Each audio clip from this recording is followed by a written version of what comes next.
Raríssimas, raríssimos e raríssimes, bom dia, René de Paula Júnior falando aqui no Radinho de Pilha, 2 de outubro de 2025, e ouçam com atenção. Vocês estão ouvindo aquela motosserra diabólica de 2 dias atrás? Não, ufa, mas prestem um pouco mais de atenção. Vocês estão ouvindo os passarinhos que costumam estar aqui, né? Também não. Não deve ser coincidência, né? A quantidade imensa de árvores que eles tiraram aqui na esquina para construir um prédio que destoa completamente da região, é praticamente um peru no pires, uma completa aberração, não é? Tem um silêncio aí, é um minuto, não é mais de um minuto de silêncio. Eu não sei se é porque eles foram desalojados, eu não sei se é trauma, eu não sei o que é, mas acho que está aí um bom eixo aqui no Radinho para a gente prestar atenção nas coisas que a gente não está ouvindo, né? Para a gente prestar atenção naquilo que está faltando, né? E desde ontem tem um silêncio, infelizmente, bastante doloroso, tem uma ausência bastante dolorosa. Faleceu Jane Goodall, que já compareceu várias vezes aqui no Radinho, uma figura super inspiradora, ao menos para mim, né? Para algumas pessoas também, alguém que dedicou praticamente a vida inteira, né, a questão da natureza, a questão do meio ambiente, a questão do respeito pelos animais. Jane Goodall, inglesa, né, ela muito novinha foi parar na Tanzânia e mesmo sem ter formação científica, ela acabou se envolvendo com pesquisadores, com primatólogos, antropólogos, e ela acabou mergulhando de cabeça, né, na questão dos primatas, convivendo ali com os chimpanzés, e ela foi a primeira a tornar mais notória, a tornar mais pública, a tornar mais conhecida, sobretudo de nós que somos leigos, a nossa conexão com os primatas. É engraçado porque eu vi, acho que eu selecionei vários links, como sempre os links estão aqui na descrição do episódio, vão estar também no radinhodepilha.com, no nosso canal no Telegram, no nosso canal no WhatsApp, não é que eu sempre coloco à disposição. Coloquei vários links ali para a vida dela, para a biografia dela, mas uma das, não sei se foi o Estadão que fez isso, mas está lá alguma coisa como ela fez com que nós percebêssemos como os chimpanzés são mais próximos dos humanos. Claro, ok, interessante, legal, porque quem sabe a gente respeita um pouco melhor essas criaturas, não bota um chapéuzinho, um tamborzinho para o primata literalmente ficar pagando mico na esquina. Mas acho que tem outra questão que para mim é ainda mais interessante, que é um tema recorrente aqui no Radinho, é demonstrar o quanto nós, humanos, não somos tão excepcionais assim. Como muitas das coisas que a gente considera apanágios da nossa condição, porque alguns acreditam que a gente é filho do dono, etc. e tal, ou porque alguns acreditam que a gente precisou esperar milhões de anos para alguém descer de uma montanha com 10 mandamentos, seja o que for, não é? Mas para mostrar que muitas das características mais nobres, que a gente poderia associar inclusive à moral, né, elas na verdade não são exclusividade nossa, elas foram desenvolvidas ao longo do tempo por inúmeras espécies, isso é muito visível nos primatas, a questão da compaixão, a questão da empatia, a questão do senso de justiça, né, tudo isso o altruísmo, tudo isso a gente já percebe em outras espécies, né, não necessariamente em presidentes que a gente insiste em eleger, que notoriamente não tem nenhuma desses atributos, a não ser como mímica, a não ser como pantomima. Então, dói perder uma figura dessas, a gente fica feliz que ela tenha conseguido ter a notoriedade, a projeção que ela teve, dói tanto quanto, eu imagino, e eu sempre fico pensando, o quanto vai doer quando morrer um David Attenborough, esses caras que ficaram a vida inteira batendo bumbo, e isso me faz pensar, isso é uma conexão interessante para um artigo hoje do Eugênio Bucci, que é Onde Erramos. O título é mais ou menos por aí, onde que a esquerda errou, ou literalmente onde erramos. E eu vou anteceder essa história do artigo com uma lembrança recente. Eu acho que eu comentei com vocês, eu participei de um evento semana passada, né, um evento de meio ambiente, sobre sustentabilidade, em que o Paulo Feldman fez um belíssimo discurso. O Paulo Feldman, que tem aí também a vida inteira dedicada à questão ambiental, foi deputado constituinte, deu a cara para bater, né? Mas ele fez um discurso melancólico, né? Frustrado, porque ele já está ficando mais velho, não é? E está percebendo que o que ele fez foi pouco, o que todo mundo fez foi pouco. A gente não conseguiu arranhar a questão, a gente não conseguiu evitar que hoje a gente tivesse essa devastação que continua de inúmeras maneiras. Né? Então, deve ser muito complicado você chegar nesse ponto, né, de, sei lá, você olha para trás da sua vida, você fez tudo o que você podia, é o que a Jane Goodall fez também, ela fez tudo o que ela pôde, né, e perceber que não foi o bastante, perceber que de repente foi um furo na água. Será que foi? Será que não foi? É um pouco cedo para dizer, mas a frustração persiste. Aí eu volto para o artigo do Eugênio Butti. Ele está mencionando uma fala do presidente Lula na ONU, ele participou ali de um painel, não sei aonde, eu não acompanhei muito bem, mas num certo momento ele ali, obviamente, se arvorando como líder da esquerda histórica internacional, ele faz uma pergunta que é onde foi que a democracia errou? Onde foi que a esquerda errou? Que não necessariamente uma coisa coincide com a outra, mas tudo bem, vamos lá. Não é onde foi que nós erramos que, de repente, o autoritarismo, o totalitarismo, esse pessoal de extrema-direita conseguiu dominar o terreno. Né? E aí o artigo do Butti é extremamente interessante. É extremamente interessante, eu recomendo a leitura.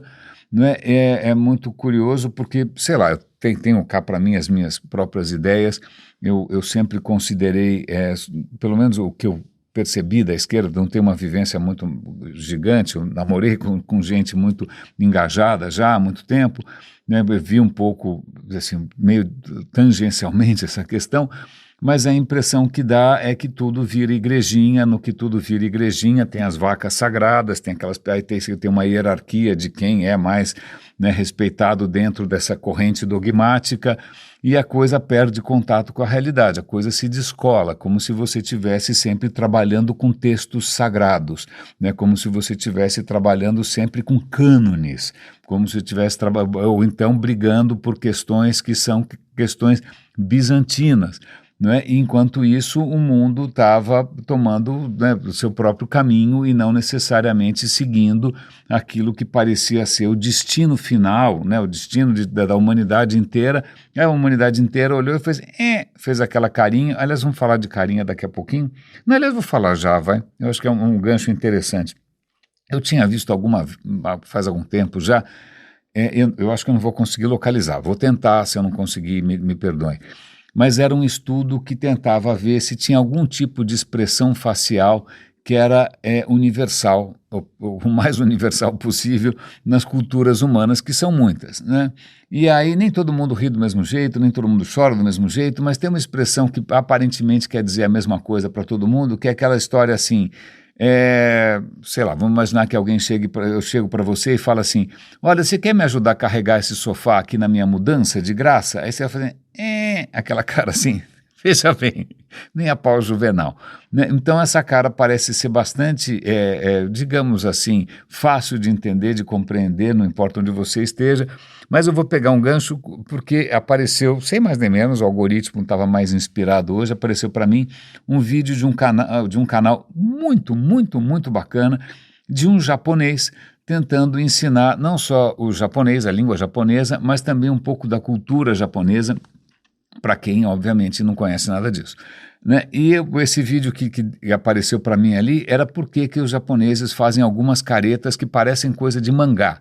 Né? Quando você vê mangá, as pessoas estão fazendo umas caretas meio engraçadas, desenho japonês também, aí você vai para o Japão e você percebe que realmente as pessoas fazem umas caras assim.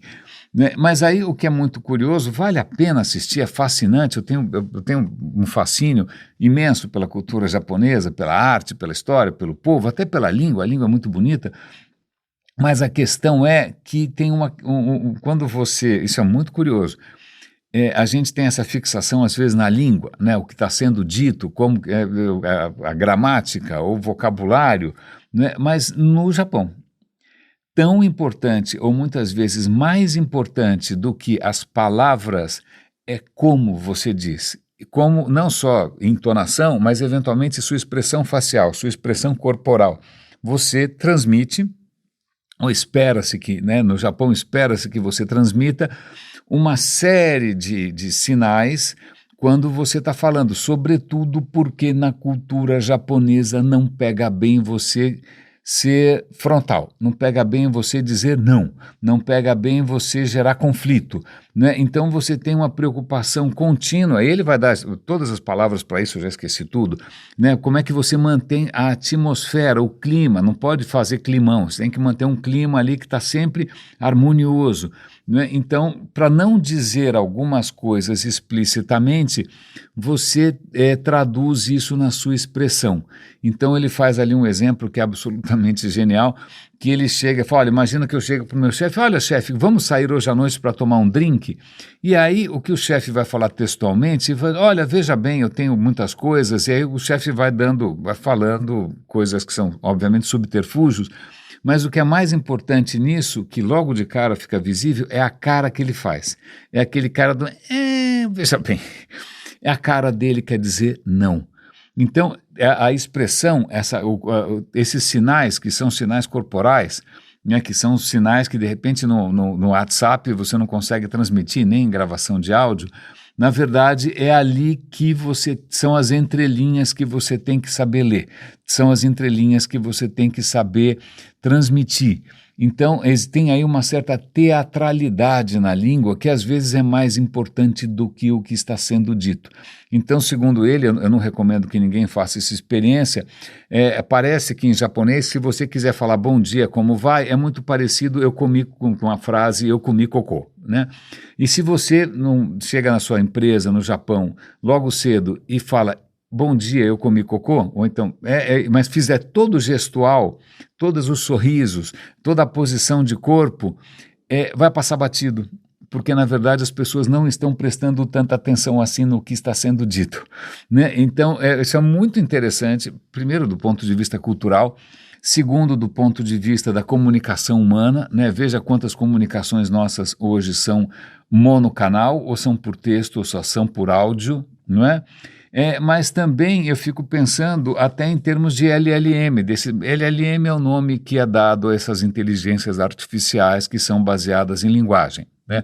Alguém jogou no colo delas lá toda a produção escrita, né, da humanidade, e aí ela começou a tirar conclusões por conta própria, e isso é o ChatGPT, o Claude e tudo mais, certo?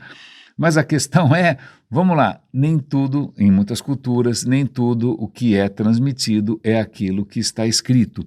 Então a gente está criando aí um super gênio, nas super criaturas que na verdade estão, muitas vezes algumas coisas estão escorrendo entre os dedos, né? Ela pode estar interpretando literalmente coisas que na verdade não são literais, né? Vai achar que você realmente comeu cocô, quando na verdade você estava sendo super gentil e talvez até um pouco subserviente com o seu chefe. E falando aqui de LLMs, inteligência artificial, tem uma notícia aqui que eu vou fazer uma inferência, eu vou tirar uma conclusão que não está exatamente, eu estou vendo entrelinhas que talvez não existam, né? Mas tem um artigo que saiu, acho que até no Estadão, recentemente, na verdade eu tinha ouvido isso num podcast mais técnico e tal, que cientistas começaram a fazer um teste com inteligência artificial, que era para testar uma coisa, mas na verdade acabou acontecendo outra. A questão é a seguinte, muita gente usa ChatGPT para programar, certo? É chamado de vibe coding, eu nem me atrevo. Não, se bem que eu acho que eu já pedi uma vez para o ChatGPT fazer um HTML rápido ali para mim, e um JavaScript resolveu meu dia. Mas a questão é, o que acontece se você pegar código inseguro, né? Você fala para o ChatGPT, olha, está aqui um monte de código para você dar uma olhada. Aí se você manda código bom, bem programado, seguro, né, e mistura no meio códigos que têm erros crassos de segurança, erros crassos de programação e tal. E é isso para ver se o ChatGPT ia passar recibo, ia falar, pô, pera um instante só, isso daqui está estranho. O que eles perceberam é um pouco desconcertante, porque o ChatGPT, quando foi alimentado com código, digamos assim, não muito limpinho, não é? Ele começou a mudar o comportamento. Em pouquíssimo tempo, ele literalmente perdeu qualquer tipo de pudor e começou a fazer comentários racistas, comentários nazistas. essas coisas são caixas pretas, certo? A gente não sabe como funciona. Você pode até perguntar por que ele fez isso, mas isso vai ser só uma narrativa, não é? Ele pode estar inventando, ele pode estar tentando criar, mais ou menos como os seres humanos fazem, né? Tentando criar algum tipo de discurso para justificar o que nem ele sabe por que ele fez, que é exatamente o que as pessoas fazem o dia inteiro, é para isso que serve o cérebro, não é? Mas o que é mais interessante aqui, agora sou eu pensando, é como se essas criaturas tivessem percebido, opa, peraí, isso não é mais errado? Então coisas inseguras que podem causar problemas estão valendo? Então liberou geral. E liberou geral, eu vou falar coisas absolutamente tóxicas porque, pelo visto, agora vale tudo. Não é? Eu estou fazendo aqui uma correlação, eu assino embaixo, a responsabilidade é minha, mas veja, talvez tenha sido isso que tenha acontecido. Vou tentar escrever para o Lula, ou tentar escrever para qualquer um aí que queira ouvir, talvez tenha sido isso. Quando você normaliza algumas coisas, né, quando um presidente tira sarro de pessoas que estão sufocando por causa da Covid, ou quando o presidente vai dizer que Jesus Cristo teria sim uma pistola, por que não? Ou quando um presidente como Trump vai dizer que o aquecimento global é a maior impostura, o maior golpe que já aconteceu na história da humanidade, ou que toda a questão de igualdade, diversidade, né, oportunidade, tudo isso também é um crime, é um pecado capital. Isso tudo obviamente é mentira, né? Mas na hora em que isso é jogado nesse liquidificador da opinião pública, o que acontece é que, opa, vale tudo, agora eu também posso ser racista, agora eu também posso ser filho da puta, agora eu posso também ser egoísta, agora eu posso também ostentar a minha riqueza, vale tudo. Então, eu estou vendo aqui um paralelo, é um paralelo que, obviamente, eu estou improvisando aqui, quem sou eu na fila do pão, não é? Mas é muito interessante porque, veja, o quanto essas criaturas que nasceram de uma maneira que a gente não entende muito bem, né? A gente sabe o que a gente fez, agora o que veio depois não está muito claro, né? O quanto, pelo menos para mim, né, parece refletir algumas coisas da nossa natureza humana. Eu achei bastante curioso. Aliás, tem até um artigo interessante que eu vou dar o link também. O Papa, que é o novo Papa americano, ele fez um discurso, um pronunciamento bastante duro contra todos aqueles que desacreditam ou desmerecem a questão do aquecimento global. Agora, que diferença que o Papa vai fazer, eu não sei, né? Porque a gente tem gente aí dando uma banana, gente que inclusive se professa como cristão de carteirinha, né? Que é um defensor da fé, envolvido em guerras sagradas. É uma questão bastante perturbadora para mim. Tem duas histórias aqui que me chamaram bastante atenção. Quando a gente fala de tecnologia, o segredo da tecnologia é o, sei lá o que, é o ChatGPT, é o blockchain, é o Bitcoin, né? Isso é muito comum, sobretudo na área técnica, uma certa visão messiânica, né, de que a tecnologia por si só vai salvar o mundo. E aí você percebe que, de repente, a mesma tecnologia está na mão de todo mundo e brasileiro vai fazer o que com isso? Nem me perguntem, mas, de repente, outros países, outras culturas podem estar usando a mesma ferramenta de uma maneira que é mais interessante, mais produtiva e não necessariamente perda de tempo, certo? Então, é bom a gente colocar um pouco desse contexto, porque a gente muitas vezes fica com essa visão tecnocêntrica, ou talvez tecnomessiânica, sou eu falando aqui, não é? Porque eu tenho alguns episódios aqui eu estou falando da minha cachola, eu tenho, por exemplo, a China inventou a pólvora, certo? Certo. Mas quem realmente evoluiu a questão dos canhões e das armas não foi a China. A pólvora não teve tanto impacto na China. A China inventa a bússola, ou descobre como fazer uma bússola, certo? Mas a China iniciou a grande era das navegações? Também não. A escrita, ou seja, lá, o livro impresso, tem uma série de inovações que surgem na China, mas a China continua sendo China, não provoca nenhum tipo de revolução. Então isso mostra que as coisas não andam por conta própria, né? Depende, as sementes vingam ou florescem, né? Ou brotam dependendo do solo onde elas caem, certo? O Brasil, eu não me pergunte a respeito porque eu não ando muito otimista. Mas tem dois, acho que pelo menos acho que são dois, na verdade, conteúdos aqui que chamam a atenção para isso. Um deles diz respeito ao cobre. Quando a gente vê lá a história da humanidade, vai ter a idade da pedra, vai ter a idade do bronze, vai ter a idade do ferro, certo? Certo. Como se isso fosse uma escadinha que inevitavelmente é uma coisa linear, foi o que aconteceu no mundo todo ao mesmo tempo. Não, obviamente não, né? Porque algumas regiões do mundo nem sabiam que a outra existia, então não é bem assim. Não é? Mas tem algumas datas mais ou menos coincidem, né? Quando as primeiras civilizações que começam a mexer com metais ou derreter metais, né? E aí conseguir fazer alguma ferramenta com isso, vai começar a Idade do Bronze, é mais ou menos há 4.500, 5.000 anos atrás, 5.500 anos atrás. Em vários lugares isso mais ou menos aconteceu ao mesmo tempo, não é? Mas o que é muito interessante aqui é que esse vídeo fala sobre um ponto completamente fora da curva, né? Existiu uma civilização, uma cultura, vamos chamar de cultura, civilização um pouco ambicioso, né? Uma cultura que 3.000 anos antes, ou 4, talvez, depende de como você medir, vamos falar 3 para ser, né, mais otimista. 3.000 anos antes da Mesopotâmia conseguir, ou do Egito conseguir, ou de sei lá de quem conseguir, da China conseguir fazer metal, ela já conseguiu isso 3.000 anos antes. E a pergunta é, onde, cara pálida, que eu nunca ouvi falar dessa história? O cara pálido acho que já foi meio involuntário, mas já dá uma pista. Porque, na verdade, foi um povo original da América do Norte. É uma cultura indígena veja só, o nosso continente, o novo mundo, né, começou a ser povoado, aí as datas, os caras estão sempre brigando pelas datas, sei lá, 12.000 anos atrás, sei lá. Mas o que acontece é que 9.000 anos atrás, já tinha uma cultura que produzia coisas de cobre. E tem relíquia, tem lá artefatos dando para dar e vender, machados, um monte de instrumentos feitos de cobre.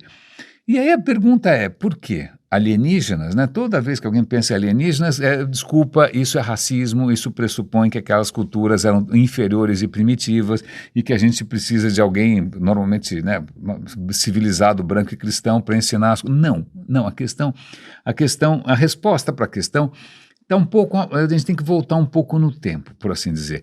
1 bilhão de anos. 1 bilhão de anos atrás, o que hoje é a América do Norte, as placas tectônicas estavam mexendo, é uma confusão, eu já esqueci, aí começou a aparecer uma rachadura, aquilo começou a encher de lava.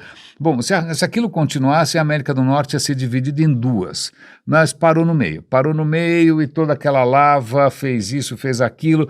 Moral da história, por um fenômeno geológico, que deve ter demorado aí um bom tempo, inclusive, não é? O que acontece é que tem uma região perto ali dos grandes lagos americanos em que o cobre você pega no chão, cobre puro, derreteu, veio das profundezas, sei lá que processo foi, né? Mas num evento, num acontecimento geológico bastante peculiar, bastante singular, ali o cobre derreteu e ficou tudo junto sem misturar. Então, é o único lugar no mundo em que você tropeça em cobre, né? Porque, veja, para as outras civilizações que descobriram como extrair cobre de minérios, tem lá uns 3 ou 4 minérios que tem bastante cobre. Um é verde, outro é mais azul, tanto faz. Mas você tem que aquecer, você tem que esquentar, e aí o que acontece, vai derreter aquela zona toda e o cobre vai se separar. E o cobre normalmente vai estar misturado com algum outro tipo de coisa. E algum outro tipo de coisa muda completamente a propriedade no final. Tanto é que bronze é cobre com um pouquinho de estanho ou com um pouquinho de arsênico. Ok? Ok. Mas era isso, você tinha que achar os minérios, identificar os minérios pela cor, tal, né, tentar arrumar algum jeito de esquentar aquilo até uma certa temperatura. Cobre é muito fácil de extrair porque cobre derrete fácil, né? Outros metais, para extrair ferro dá muito mais trabalho, embora ferro seja muito mais abundante, mas ferro requer uma temperatura mais alta. Mas cobre não, mais ou menos como o chumbo. O chumbo também derrete na panela do fogão, não é? Mas então, nesse lugar, eles não precisaram se dar o trabalho de fazer essas descobertas todas, ou de evoluir Não, cara, você realmente, com muita facilidade, você pegava blocos inteiros de cobre puro no chão. E aí os caras descobriram como fazer ferramentas. Os caras tinham antes tudo feito de pedra, né? Flechas de pedra, faca de pedra, machado de pedra. E aí o que acontece durante alguns milhares de anos, os caras, olha, milhares de anos, olha a escala de tempo, né? Durante alguns milhares de anos, os caras continuam fazendo as ferramentas de cobre. Mas aí tem um mistério. Param. Em algum momento eles abandonam o cobre e voltam para trás, voltam para a pedra. Por quê? Porque acabou o cobre? Porque o que acontece? Ficaram todos burros, né? Votaram no Trump, eu não sei o que aconteceu. Não, a questão é muito interessante porque, veja, nem sempre o que a gente considera alguma coisa evoluidíssima, que é muito melhor, é necessariamente aquilo que vai... Você fala, metal é muito melhor que pedra, você pode derreter, você pode fazer um molde, você pode derreter de novo, você pode reciclar, mas acontece que se você compara uma flecha feita de pedra, tá, com uma flecha feita de cobre, bom, cobre vai dar um certo trabalho, certo? Você vai ter que pegar o negócio, vai ter que derreter, bater, sei lá, moldar, forjar, seja lá o que for, né? A pedra você dá umas lascadinhas, tá boa. A flecha de pedra, ela mantém o gume. Você pode jogar inúmeras vezes a pedra, a flecha de pedra, ou a lança de pedra, ou a faca de pedra, ela, cara, continua bastante útil durante muito tempo. Cobre é uma porcaria. Cobre é literalmente uma porcaria, porque é um metal muito mole, ele entorta. Então, se você faz uma lança de cobre, você jogou uma vez, o troço entortou, você vai ter que desentortar. A flecha, ela não vai, primeiro que ela não consegue fazer muito gume, o cobre você não consegue fazer um bom gume, né? Não é tão cortante assim. E aí, na hora que você usou, já ficou uma porcaria, você vai ter que trabalhar de novo. Então, chegou um momento que os caras falam, meu, pensando bem, puta trampo esse negócio de fazer as coisas de cobre, as pedras estavam funcionando muito bem e eles voltaram para trás. Muito interessante essa história, de novo, para a gente questionar um pouco essa história de que a tecnologia por si só é a explicação de muita coisa. Acho que eu lembro de ter visto, eu não vou conseguir achar um link, eu posso perguntar para o ChatGPT se vocês quiserem, mas, por exemplo, roda.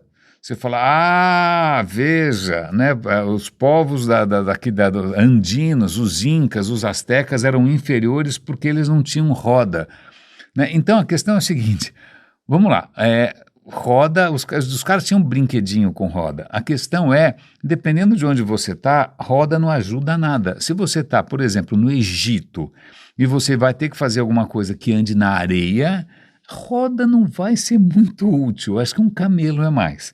Né? Se você está nos picos dos Andes, nas montanhas nevadas, não sei da onde, cara, desculpa, roda não vai adiantar nada, bota tudo em cima de um lhama e está valendo. Né? Então, vejam, algumas dessas inovações sensacionais, elas simplesmente não faziam sentido fora do lugar original. Eu achei que tivesse mais uma história nessa linha, mas acho que eu estou fantasiando aqui. Mas tem uma outra história muito interessante. A gente passou alguns dias, algumas semanas atrás, falando sobre o The Rest is History, contando sobre a Revolução Francesa. Foi uma série bastante boa. Acho que eles vão retomar, vão falar um pouco sobre o terror. Não estou muito ansioso por isso, mas eles falaram durante um bom tempo sobre a Maria Antonieta. Maria Antonieta, uma figura que acaba sendo icônica da Revolução, né? É uma história bastante complicada, porque, na verdade, a Maria Antonieta ela é austríaca, ela não é francesa, né? É uma época que é muito comum você fazer alianças entre países simplesmente mandando crianças para casarem com outros aristocratas, né? Ela foi mandada para a França para casar com o rei lá com 14 anos, sei lá eu, né? Uma coisa absolutamente medonha, não é? Mas ela é austríaca e ela vem de um outro país e isso sempre tornou a vida dela um pouco mais difícil porque tem uma desconfiança que afinal ela vem de um país que pode ser um inimigo, etc, etc, etc. E ela tinha também hábitos culturais um pouco diferentes, não é? Então, a gente tem que lembrar também que uma boa parte do que levou à Revolução Francesa não foram as ideias de Diderot, Rousseau, Voltaire, não foram os enciclopedistas, não, são panfletos, porque ninguém lê essas coisas, meia dúzia lê essas coisas, mas o populacho na rua tinha acesso ao quê? A panfletos, a coisas satíricas, a coisas inclusive ofensivas. Então a própria vida pessoal da Maria Antonieta, ela acabou sendo alvo de charges medonhas, pornográficas, sexo explícito, dizendo que ela era uma devassa, devassa, dizendo que ela era uma gastona, dizendo que ela era sei lá, uma leviana, não é? E é muito curioso porque é como se a fermentação toda que levou, vale lembrar que a Revolução Francesa é uma revolução que é muito grassroots, quer dizer, vem muito das pessoas populares mesmo, não é? Com um requinte de crueldade que eu não consigo entender muito bem, e toda vez que eu olho para um francês eu fico pensando se ele está pensando em cortar a cabeça de alguém de novo ou não, mas deixa para lá. Mas o que é muito interessante é que uma coisa que talvez tenha selado a sorte, ou a falta de sorte, já que a gente está falando aqui de ausências, não é? Da Maria Antonieta, é um escândalo com uma gargantilha. E eu estou contando essa história porque em Londres, se vocês forem a Londres, visitem, por favor, o Museu Victoria and Albert, que é o museu também chamado de V&A, um museu maravilhoso, tem um salão de chá simplesmente espetacular, não é? E eles estão fazendo uma exposição sobre a influência da Maria Antonieta em termos de moda. Ela talvez tenha sido uma das primeiras influências em termos de moda, né? E a exposição deve ser maravilhosa. Tem peças que ela usou, tem peças que eram usadas na época, e tem o que talvez seja o que sobrou dessa gargantilha, que foi o estopim de um tsunami de desgraças. O que acontece? Vamos lá. Luís XV, Revolução Francesa, Luís XVI, o pai dele, um absoluto devasso, obviamente, né? Ele tinha uma amante que era Madame de Barry, e aí ele quis comprar uma joia absolutamente espetacular, a joia mais gloriosa que jamais tinha sido feita, né? Ele encomendou para os melhores joalheiros de Paris, eles começaram a usar uma quantidade astronômica de diamantes, não é? E aí fizeram um colar extraordinário, mas aí o rei morreu. O rei morreu e a Madame de Barry ficou a ver navios. E os joalheiros ficaram com aquela porcaria empacada. Certo? Certo. E aí aparecem dois personagens, uma mulher e o marido dela, é uma história meio mirabolante, eu não vou ficar enchendo vocês de nomes, mas dois picaretas viram aí uma oportunidade, né, muito empreendedores e tal.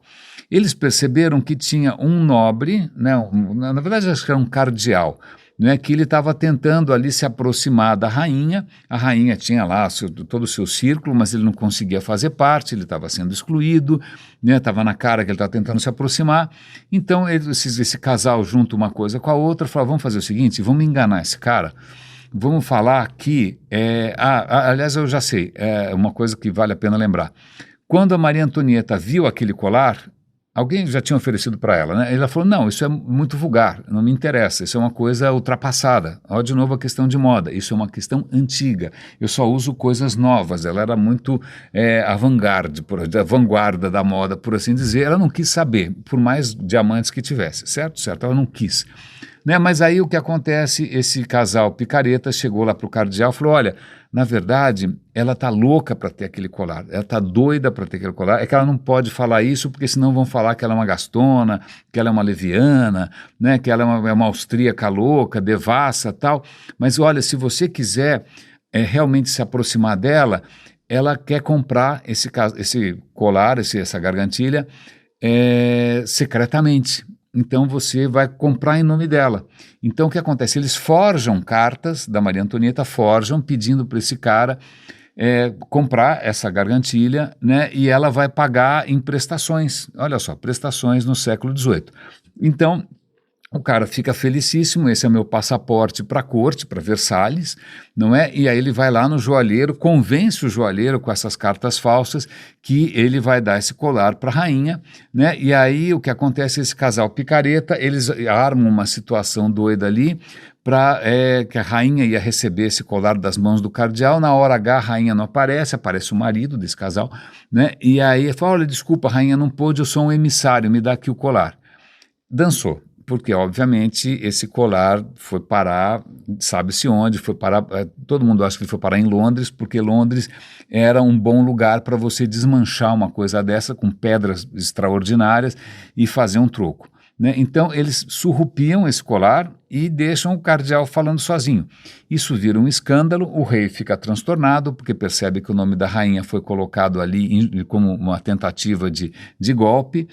Mas o que acontece é que surge a turma do fake news, fake news, aparentemente é uma inovação que realmente tem toda a chance de prosperar faz bastante tempo, né? E começa a inventar que não, na verdade a rainha estava envolvida nisso, porque a rainha é uma devassa, aquele casal era amante, cara, aí começa um festival de deepfakes, de charges, etc e tal, e a percepção pública da Maria Antonieta fica corrompida, já não era muito boa, fica corrompida para sempre.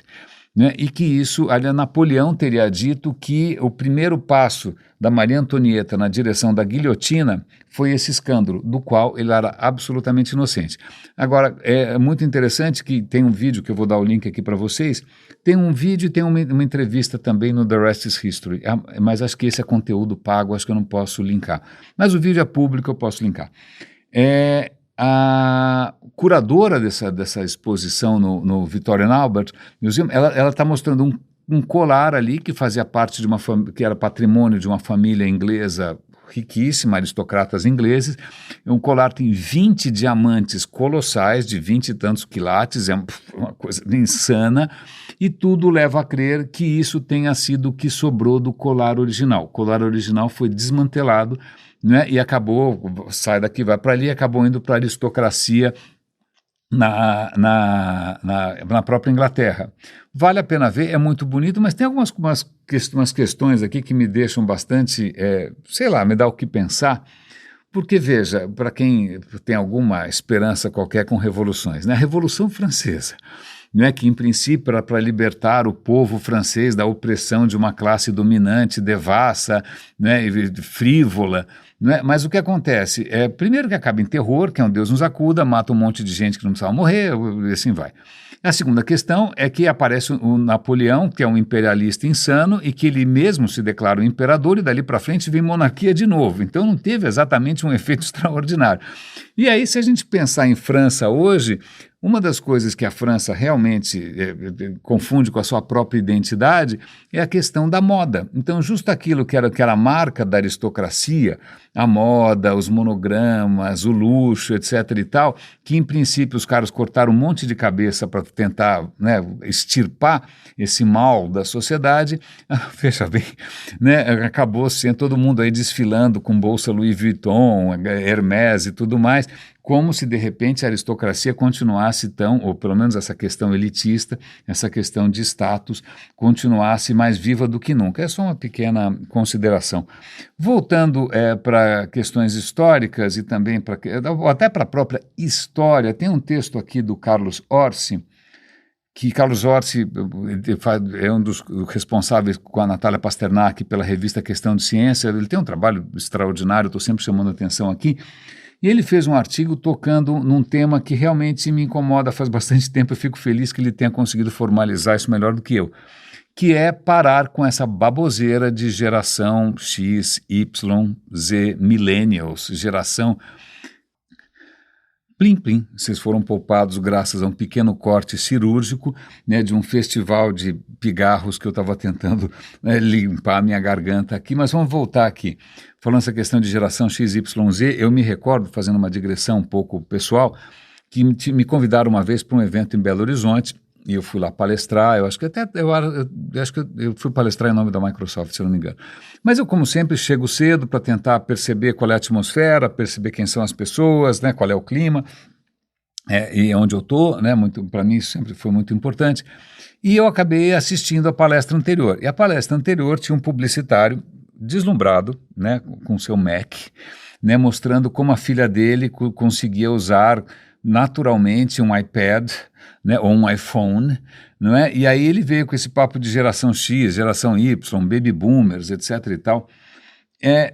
Cara, aquilo me incomodou de tal maneira que quando chegou a minha vez de falar, durante alguns minutos, eu deixei a minha apresentação de lado, né, correndo o risco de perder completamente o fio da meada, e falei, desculpa, quem aqui o pai foi para a guerra do Vietnã?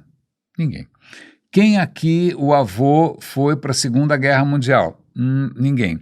Quem aqui, cara, desculpa, mas esses rótulos, geração isso ou aquilo, né, lamento informar, mas eles talvez façam sentido, capaz que não façam nenhum, inclusive, nos Estados Unidos, porque é a história deles. A história nossa aqui é, enquanto estava tendo guerra não sei aonde, a gente estava com uma ditadura militar. Então, desculpa, como é que a gente importa com tanta facilidade um rótulo desse, fica batendo no peito, que eu sou geração, sei lá o quê, quando não essa coisa não passa na alfândega, né? Ela não migra, você não consegue trazer isso para cá e usar da mesma maneira. Aí depois eu fiz minha palestra, né? Falei que, na verdade, a gente é geração BR, a gente tem que aprender a conhecer as transformações que estão em andamento faz tempo no Brasil e, aparentemente, voltando para o artigo do Eugênio Butti, a esquerda não percebeu isso, mas tudo bem, né? Mas, voltando para o artigo do Carlos Orsi, é muito interessante que isso tenha essa tolice, uma generalização esquisita, né? Porque está abstraindo diferenças de classes sociais, diferenças regionais, diferenças de gênero, né? Qualquer outro tipo de demografia, sei lá, de educação, colocando todo mundo no mesmo saco, mas é mais ou menos como horóscopo. Né? As pessoas batem no peito, não, porque eu sou de Áries, porque eu sou virginiano, que absolutamente também não tem nenhuma procedência. Né? A gente sabe muito bem que os planetas e o universo não estão nem aí com o que está acontecendo com o seu dia a dia, não é? Mas essa questão de você se identificar com alguma coisa, ou de você inclusive se achar mais cool, né? Você achar que tem um status mais legal e que você, na verdade, consegue se identificar com outro grupo, vale a pena ler o artigo do Carlos, eu não vou destrinchar ele completamente aqui, mas vale a pena a gente simplesmente parar e pensar pera só, está faltando alguma coisa aqui. Né, nesse discurso é muito bonitinho, mas tem um vazio, tem um buraco aqui. O buraco e a história do Brasil, e a história brasileira, e as questões regionais, educacionais, sociais do Brasil. Cadê? Isso não está aqui. Então, isso não pode parar em pé. E para encerrar, acabei me empolgando e fazendo um episódio um pouco mais longo, talvez porque eu estou tentando ignorar aqui esse silêncio todo à minha volta, que realmente é um pouco perturbador, né? Vale a pena lembrar que um dos grandes momentos também da questão ambiental foi o livro A Primavera Silenciosa, né, em que a autora está chamando a atenção para a ausência de pássaros cantando. Na época ela estava chamando a atenção para pesticidas, DDT, etc. e tal. Acho que é por isso que eu estou tentando, eu não estou conseguindo lidar muito bem com esse silêncio ensurdecedor à minha volta aqui. Mas tem uma história aqui que, sei lá, que eu acho que vale a pena a gente usar para encerrar. Game of Thrones. Eu nunca assisti, eu não consigo entender, é um defeito meu, eu não consigo entender qual é a graça de sagas nórdicas, porque não tem absolutamente nada a ver com a nossa história, são questões sanguinárias e sexualizadas num lugar completamente gelado, fantasioso, eu não consigo entender como é que isso aderiu aqui, tanto faz, mas quem gosta de Game of Thrones, tudo bem, é um direito, assim como tem gente que gosta de várias coisas, não é? Mas parece que um rito de iniciação é você visitar Dubrovnik, na Croácia, porque ali foi cenário de não sei o quê. Não me pergunte o que foi cenário. Mas o que acontece é que Dubrovnik, que é uma cidade com uma história espetacular, a Croácia tem ruínas romanas à torto e à direita, eu adoraria visitar as ruínas romanas da Croácia, mas as pessoas nesse mundo instagramizado, né, nesse mundo em que todo mundo, né, fica seguindo as modas, mesmo que não façam sentido, não é? As pessoas vão em massa e o prefeito de Dubrovnik está desesperado porque é tanto turista que tem 27 vezes mais turista na cidade do que habitantes. Não, para cada habitante de Dubrovnik, a qualquer momento na rua tem 27 vezes mais. Ou seja, ficou impossível viver. Então o cara está tentando, apesar disso parecer um tiro no pé econômico, ele está tentando restringir o número de navios de cruzeiro, está tentando restringir o número de pessoas que pode visitar o cenário do Game of Thrones, para tentar manter um pouco de sanidade para as pessoas que vivem ali. As pessoas querem viver na cidade que elas nasceram sem ter um monte de xarope fazendo selfie, fazendo pose, caindo das muralhas, etc, etc e tal. E ele chamou esse fenômeno de Disneyficação. E, infelizmente, isso é uma coisa que acho que eu já falei coisas parecidas aqui, já que a gente falou de Londres, da Jane Goodall, do Victoria and Albert Museum, né? A última vez que eu fui para Londres, eu voltei apavorado, porque Londres estava parecendo um parque temático da Disney, as pessoas completamente desrespeitosas, as pessoas sem prestar a menor atenção que elas estão numa cidade que é uma cidade funcional, com habitantes, com negócios e com tudo mais, e se comportando como se elas estivessem no parque da Universal, né, fazendo selfies e fazendo pose e lotando as coisas sem prestar atenção em nada. Eu achei essa história interessante, então quem sabe aí tem uma reação, né, uma reação a essa disneyficação que as plataformas acabam promovendo, desse fenômeno que é a gente cada vez menos se conectar com o mundo real e viver num mundo completamente imaginário, um mundo movido por inveja, um mundo movido por alto marketing pessoal, um mundo promovido por algoritmos que querem ver o circo pegar fogo. Né? Então, fica aí a dica, leiam as entrelinhas, pena que vocês não podem ver a minha careta. Raríssimas, raríssimos e raríssimes, cuidem-se por favor, um grande abraço e até amanhã.